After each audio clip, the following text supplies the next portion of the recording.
ഇതുവരെ എത്തിയില്ലേ? ഇല്ല, എവിടെയെങ്കിലും പോയ വഴിയല്ലേ. ഒരു ഉത്തരവാദിത്തം ഇല്ലാത്ത പെണ്ണ്.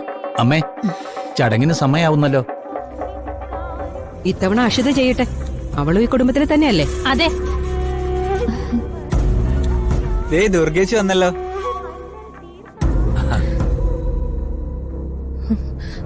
നീ ഇത്തിരി സമയം എവിടെയായിരുന്നു? ഇവിടെ എന്തൊക്കെയാ നടന്നെന്നറിയോ? അവിടെ എന്തോ ബഹളമാണെന്നൊക്കെ പറഞ്ഞ് ഞങ്ങൾക്ക് അകത്തേക്ക് കയറാൻ പറ്റുന്നതായിരുന്നില്ല. അതാ ലേറ്റ് ആയത്. ഭാഗ്യത്തിന് ചടങ്ങിന് മുമ്പ് എത്താൻ പറ്റിയല്ലോ. ഇനിയിപ്പോ അതുകൊണ്ട് പ്രയോജനം ഉണ്ടാവും തോന്നുന്നില്ല. കലം വാങ്ങിക്കൊണ്ട് വന്നപ്പോ നിനക്ക് പൊങ്കാല ഇടാനുള്ള അരിയും സാധനങ്ങളൊക്കെ നിലത്ത് പോയല്ലോ. ദേ കിടക്കുന്നു. അയ്യോ,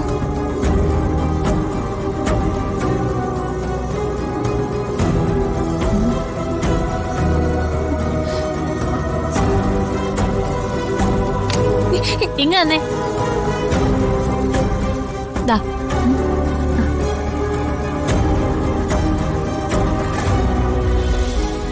ഇനിയിപ്പോ അക്ഷിത തന്നെ ചെയ്തു തുടങ്ങട്ടെ.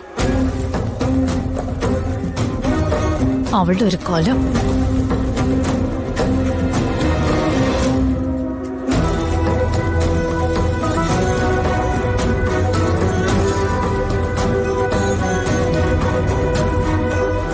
ഇവിടെ വെക്ക്.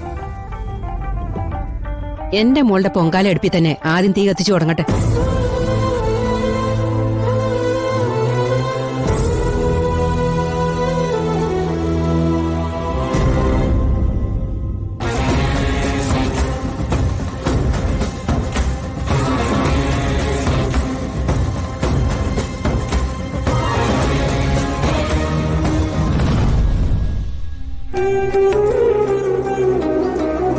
മനസ്സിലെ ഏറ്റവും വലിയൊരാഗ്രഹം നടത്തി തരണമെന്ന് ദേവിയോട് പ്രാർത്ഥിക്കാനാ ഞാൻ വന്നത്.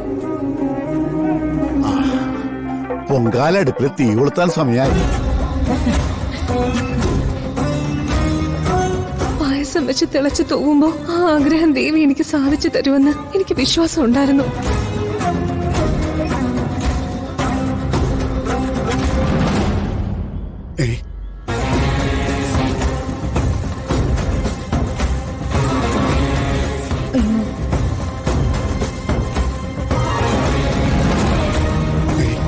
എന്റെ ആഗ്രഹം നടക്കരുതെന്നാണോ വിധി? അതാണോ എനിക്ക് ചടങ്ങിൽ നിൽക്കാൻ പോലും പറ്റാതെ വന്നത്? അമ്മേ, മഹാമായേ, അരുതാത്തത് എന്തൊക്കെയോ സംഭവിച്ചിരിക്കുന്നു.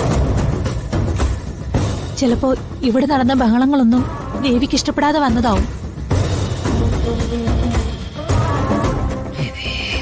ഇനി അതൊന്നും പ്രശ്നമായിട്ട് കരുതണ്ട. ഒരു കാറ്റടിച്ചു തിരികെട്ടുപോയിന്ന് വിചാരിച്ചാ മതിയല്ലോ.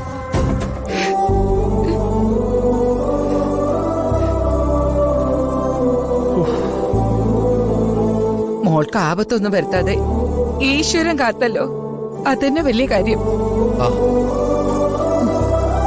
സഹദേവട്ടെ വിളിച്ച് കാര്യം പറഞ്ഞപ്പോ തൊട്ട് ഞങ്ങൾ ആകെ ടെൻഷനിലായി പോയി. അപ്പൊ മുതല് എല്ലാ ഈശ്വരന്മാരെയും വിളിച്ച് പ്രാർത്ഥന തുടങ്ങിയതാ. നമ്മൾ ആരോടും വലിയ ദ്രോഹങ്ങളൊന്നും ചെയ്തിട്ടില്ലല്ലോ. അതുകൊണ്ട് ഈശ്വരൻ നമ്മളെ അങ്ങനെയൊന്നും കൈവിടില്ല, അത് ഉറപ്പാ. അതെ, മോളെ തിരിച്ചിട്ടുന്നത് വരെയുള്ളൊരു സമയം ഞാൻ വല്ലാത്തൊരവസ്ഥയിലായിരുന്നു അമ്മേ. എന്റെ ശ്വാസം നിലച്ചു പോയതുപോലെ എനിക്ക് തോന്നിയത്.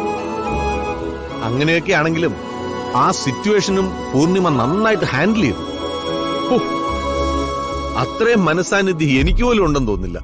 അത് ശരിയാ. അത്രയും ധൈര്യവും കേപ്പബിലിറ്റിയും ഉള്ളതുകൊണ്ട് ഒരുപാട് പ്രഷറുകൾക്കിടയിലും പൂർണിമയ്ക്ക് ഭംഗിയായി ബിസിനസ് നോക്കാൻ പറ്റുന്നത്.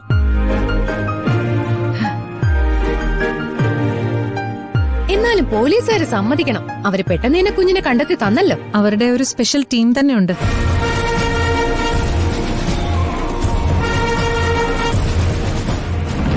അതിലുള്ളവർ ആരൊക്കെയാണെന്നോ അവരെങ്ങനെയാണ് ഓപ്പറേഷൻസ് നടത്തുന്നതെന്നോ മറ്റു പോലീസുകാർക്ക് പോലും അറിയില്ല.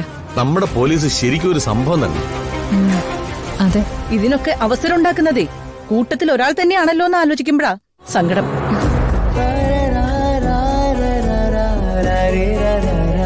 സഞ്ജയെ ഒഴിവാക്കിയാലും പോവില്ലെങ്കിൽ എന്ത് ചെയ്യും?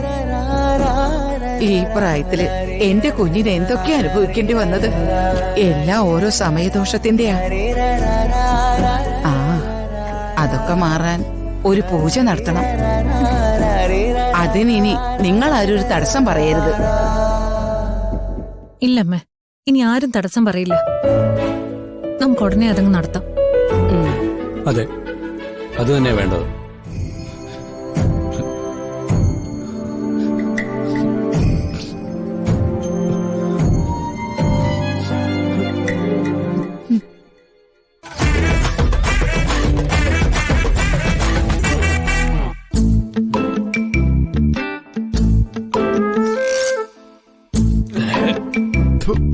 എനിക്കങ്ങോട്ട് വരാമോ? ആ ദുർഗയോ വാ. എന്തോറ്റി? കിരൺ കരയായിരുന്നു. ഏയ് ഇത് ഉള്ളി അരിഞ്ഞേന്റെ സത്യത്തിൽ സമ്മതിക്കണം. എന്തൊക്കെ കറികളാ പെട്ടെന്നുണ്ടാക്കുന്നേ. ആ, അതിപ്പോഴെങ്കിലും മനസ്സിലായല്ലോ, അത് മതി. എന്നിട്ട് എന്തെന്നാ സ്പെഷ്യൽ ഉണ്ടാക്കിയത്? അല്ല അത് പിന്നെ ഞാൻ നോക്കട്ടെ.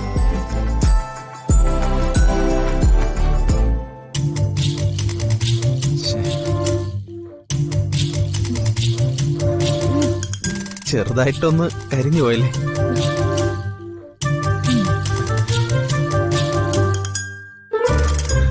എന്തിനാ കിരണി വയ്യാത്ത പണിക്ക് പോകുന്ന? സ്വയം കുക്ക് ചെയ്തേ കഴിക്കുന്നാണെങ്കിൽ വല്ല ഇന്റർനെറ്റിലെ വീഡിയോയും കണ്ടു ചെയ്താ പോരെ? യൂട്യൂബ് ചാനലൊക്കെ നോക്കിയാ കൈപ്പുണ്യം കിട്ടില്ലല്ലോ. ഇനി ആ ന്യായം പറഞ്ഞു. ഏതായാലും ബ്രേക്ക്ഫാസ്റ്റ് ഞാൻ ഉണ്ടാക്കി തരാം. അത് എനിക്കൊരു ബുദ്ധിമുട്ടാവില്ലേ? തൽക്കാലം ആ ബുദ്ധിമുട്ട് ഞാൻ സഹിച്ചോളാം.